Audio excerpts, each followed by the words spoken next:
Planet Bollywood.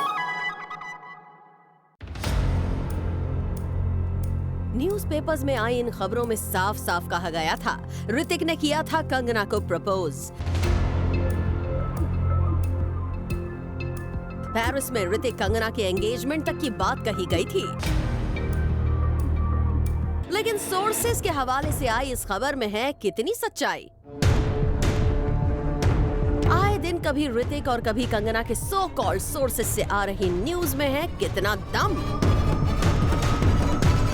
इन तमाम राज से आज पर्दा उठेगा एक्सक्लूसिवली ज़ूम पर,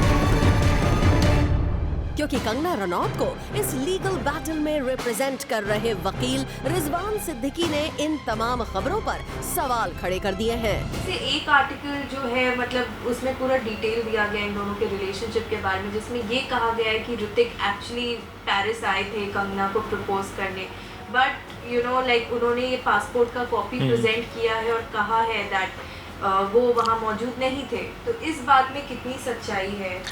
देखिए, ये रिपोर्ट्स मीडिया रिपोर्ट्स में काफ़ी चीज़ें आती हैं सोर्सेस के नाम पे कि ये सोर्सेस से सुना है, वो सोर्सेस से सुना है। मेरे क्लाइंट ने कभी ऐसे स्टेटमेंट नहीं दिया डायरेक्टली, ना कि मैंने ऐसे स्टेटमेंट दिया directly on behalf of my client, because मैं ऑथराइज्ड हूँ, मैं बात कर रहा हूँ आपसे। मैं जो भी कुछ आपने पढ़ा देखा, मैं उसमें बोलना नहीं चाहूँगा कुछ भी चीज़, बिकॉज उसमें किसी का नाम नहीं है।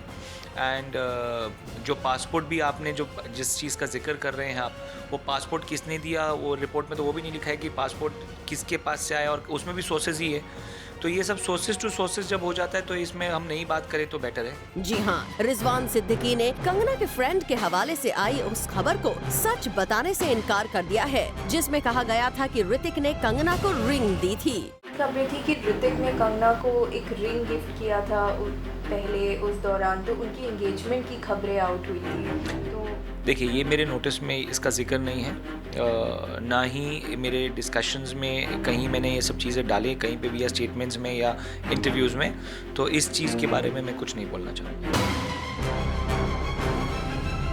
सुना आपने ऋतिक और कंगना के सोर्सेस से आई खबरों में किस हद तक सच्चाई है। ये रिजवान सिद्दीकी की इन बातों के बाद आप भी समझ गए होंगे। वैसे कंगना के केस को लेकर रिजवान सिद्दीकी इतने ज्यादा कॉन्फिडेंट हैं कि उन्होंने ऋतिक और उनके लॉयर की टीम को दे दी है साफ साफ वार्निंग।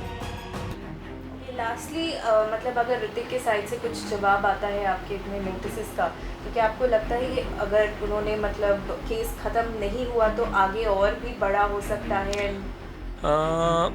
आगे बहुत ज़्यादा हो जाएगा, इसीलिए मैं उस बारे में कुछ नहीं बोलना चाहूँगा। मैं इसीलिए यही उम्मीद कर रहा हूँ कि ये ख़त्म हो जाए तो इट्स बेटर, बिकॉज क्या है कि the law is on my side, my client side, the facts of the case are on my client side. Okay, ये सब चीज़ मेरे क्लाइंट के फेवर में है हर जगह से, हर तरीके से। सो this is going to be a one-sided battle, and my client is not interested in this battle, and I hope that we are not constrained to do it uselessly. वैसे जहाँ तक मीडिया में आई खबरों पर कंगना की राय जानने की बात है, तो इस पर भी कंगना के वकील का साफ साफ जवाब है। लॉयर्स का काम नहीं है ज़्यादा, जितना क्लाइंट्स इंस्ट्रक्शंस देते हैं अगर उसमें आपका केस आपको दिख रहा है तो उससे ज़्यादा हमको खुरेजने की ज़रूरत नहीं पड़ती। साफ है ये मामला काफी बढ़ चुका है और कंगना रनौत कहीं न कहीं इस मामले को खत्म करने की पहल भी कर रही हैं। अब देखने वाली बात होगी इस मामले में ऋतिक और उनकी टीम क्या फैसला लेती है। For Prerna Srivastava, zoom, Mumbai.